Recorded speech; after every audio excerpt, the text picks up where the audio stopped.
பிரதமர் மோடி வருகையை ஒட்டி கோவையில் உச்சக்கட்ட பாதுகாப்பு போடப்பட்டுள்ளது. கூடுதல் மற்றும் கள விவரங்களை செய்தியாளர் ஹரிதாஸ் வழங்க நாம் கேட்கலாம். வணக்கம் ஹரிதாஸ்.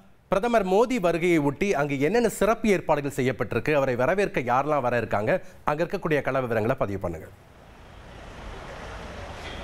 பிரதமர் நரேந்திர மோடி அவர்கள் இன்று சரியாக நண்பகல் 12 மணி அளவில் கோவை விமான நிலையம் வருகிறார். பிரதமரின் வருகையொட்டி கோவை விமான நிலையம் 3 அடுக்கு போலீஸ் பாதுகாப்பு வளையத்திற்குள் கொண்டு வரப்பட்டுள்ளது. விமான நிலையம் மற்றும் அதனை சுற்றியுள்ள பகுதிகள் அனைத்தும் போலீசாரின் கட்டுப்பாட்டின் கீழ் கொண்டு வரப்பட்டுள்ளது. இந்த பகுதிகளில் மட்டுமே கிட்டத்தட்ட 1000க்கும் மேற்பட்ட போலீசார் பாதுகாப்பு பணியில் ஈடுபடுத்தப்பட்டுள்ளனர். இது மட்டுமல்லாது இவற்றுடன் சேர்த்து வெடிகுண்டு தடுப்பு பிரிவு போலீசார் மற்றும் மோப்பனாய் பிரிவினர் என அனைத்து தரப்பினரும் இந்த பாதுகாப்பு பணியில் ஈடுபடுத்தப்பட்டுள்ளனர். தொடர்ந்து கோவை விமான நிலையத்திற்கு பிரதமரின் தனிப்பட்ட பாதுகாவலராக கருதப்படும் எஸ்பிஜி டீம், அந்த டீமும் வருகை தந்துள்ளது.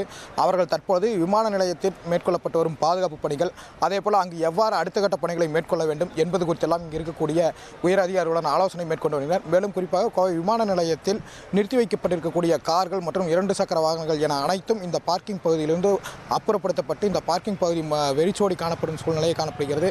வெளியிலிருந்து உள்ளே வரும் நபர்கள், அதாவது தங்களுடைய பயணிகளையோ அல்லது அதேபோல் தங்களது உறவினர்களையோ இறக்கிவிடவும் ஏற்றிவிடவும் வரும் நபர்கள் உள்ளே அனுமதிக்க மறுப்பு தெரிவித்து வருகின்றனர். அவ்வாறே உள்ளே அனுமதித்தாலும் ஒரு சில நிமிடங்கள் தவிர அந்த கார்களோ அவர்களோ இங்கு இருக்கக்கூடாது என்று காவல்துறையினரும் அதேபோல் மத்திய தொழில் பாதுகாப்பு படை சிஎஸ்எஃப் வீரர்களும் அறிவுறுத்தி வருகின்றனர். இந்த சூழ்நிலை கோவை விமான நிலையத்தில் ஒரு உச்சகட்ட பரபரப்பான சூழ்நிலை நிலவுகிறது. தொடர்ந்து விமான நிலையம் 24 மணி நேரமும் கண்காணிக்கப்படும் வகையில் அனைத்து பகுதிகளிலுமே கண்காணிப்பு கேமராக்கள், அதேபோல் போலீசாரின் ரோந்து பணிகள் போன்றவை தொடர்ந்து நடைபெற்று வருகிறது. பிரதமர் கோவை வருகையொட்டி பிரதமரை வரவேற்பதற்காக தமிழக ஆளுநர் கோவை விமான நிலையம் வருகை தர உள்ளார் இன்னும் சற்று நிமிடத்தில். அதனைத் தொடர்ந்து சட்டமன்ற எதிர்க்கட்சித் தலைவரும் முன்னாள் முதலமைச்சருமான எடப்பாடி பழனிசாமி அவர்களும் இன்னும் அரை மணி துளிகளில் கோவை விமான நிலையம், சென்னையிலிருந்து கோவை விமான நிலையம் வர உள்ளார். அவர் பிரதமரை வரவேற்று இங்கிருந்து அவருடன் கொடிசா தொல்கூட கண்காட்சி வளாகத்தில் நடைபெறும் இயற்கை வேளாண் மாநாட்டில் கலந்து கொள்வதற்காக செல்ல உள்ளார். ஏற்கனவே இன்று காலையே ஜி.கே. வாசன் அவர்களும் இந்த மாநாட்டில் கலந்து கொள்வதற்காக கோவை வந்து விட்டார். தற்பொழுது தொடர்ந்து மேலும் சில முக்கிய நிர்வாகிகள், அதிமுகவை சேர்ந்த நிர்வாகிகள் வரக்கூடும் என எதிர்பார்க்கப்படுகிறது. இருந்தபோதும் கோவை விமான நிலையத்தை பொறுத்தவரை தற்பொழுது போலீசாரின் முழு கட்டுப்பாட்டின் கீழ் கொண்டு வரப்பட்டுள்ளது. மாற்று நபர்கள் உள்ளே அனுமதிக்கப்படுவதில்லை.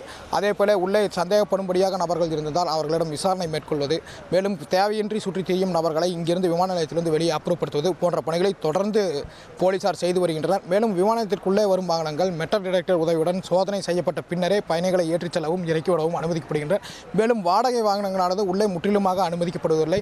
முகப்பு வாயிலேயே நிறுத்தி பயணிகளை அங்கேயே இறக்கி விட்டு செல்ல அறிவுறுத்தப்பட்டு வருகிறது. தொடர்ந்து விமான நிலையம் ஒரு பாதுகாப்பு வளையத்திற்குள் கொண்டு வரப்பட்டுள்ளது என்றே சொல்லலாம். உங்கள் தந்திவன் தொலைக்காட்சியில் வீர ஆஞ்சநேயா தினமும் காலை 8 மணிக்கு காண தவறாதீர்கள்.